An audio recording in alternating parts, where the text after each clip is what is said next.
also. So are we already rolling then? Or? I guess we are. Yeah, okay, good. Yeah, so we were thinking that Beats is situated in a very specific time and space, like a small Scottish town in the 90s, but yet the themes the film touches upon, they feel very universal, because it's about youth and rebellion, personal identity versus the system and norms of mainstream society. Yes. So could you maybe tell us a little more about how you came about, how you were able to turn something so specific into something so universal? Sure. So, I don't know if you guys know this, but the movie is based on a play.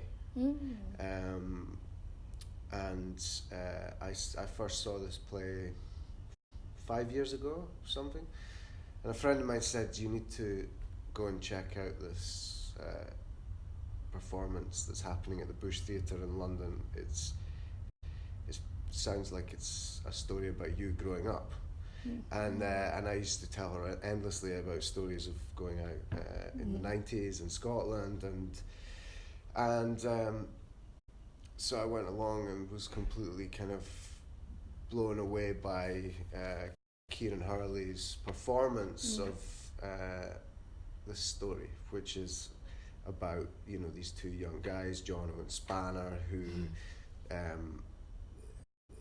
live in this kind of quite boxed in, regimented existence, and who have this like mind expanding experience where they're introduced to this, as you say, like world of like disobedience, lawlessness, anarchy, but also learn something very profound about what it is to be a human being through this experience. So I realised that there was something very universal about that story, because it didn't matter whether you'd grown up in the 90s, the 60s, the 70s or the 80s, people can relate to that, you know. I hope that when people watch the movie that still it works for different generations for that reason as well. And I think, you know, in times like these where I think I mean I'm going to talk about the UK, but also I guess across Europe at the moment, where we feel like we're on this journey towards increased alienation,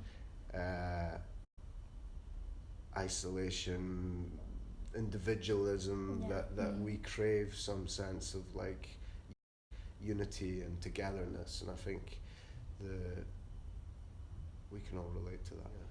And you could definitely see that of how people come together, in this case with music, but it's different kinds of art as well, and with film, and it's just beautiful because it's exactly like you said, there's a sense of individuality that's really and community. And I think, you know, we live under political systems that try to divide us in many ways, and for me, rave culture is like one of the last main subcultures that really like rallied against those ideas. Yeah, I guess that really shone through as well in Beats. Yeah.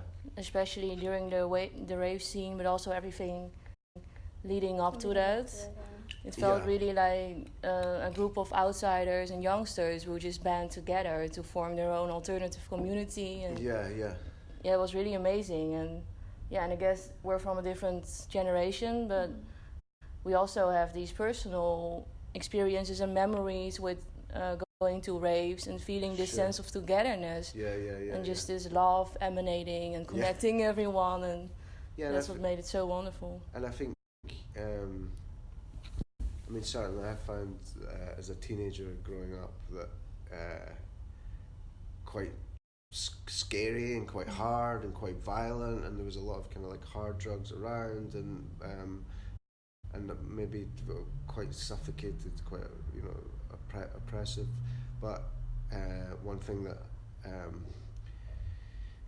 going to raves allowed me access to was this ability to sort of communicate with people in a way that was free from all that bullshit. And that's probably what makes this movie authentic as well. Is because I guess you took part in those raves as well during the 90s in Scotland. Yeah. I mean, I came a little bit later to the party, so the film's set in 1994. I was 13 in 1994, but shortly after, like 95, 96 was around about the time that I started to really get into electronic music and going to basements and partying all day and terrifying my parents. But I think you have to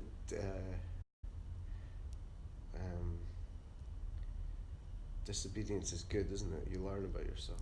Definitely, we really felt that's why I also really the film had so much to do with seeking your personal identity through going to raves, discovering parts of yourself outside of the norms of society in alternative spaces.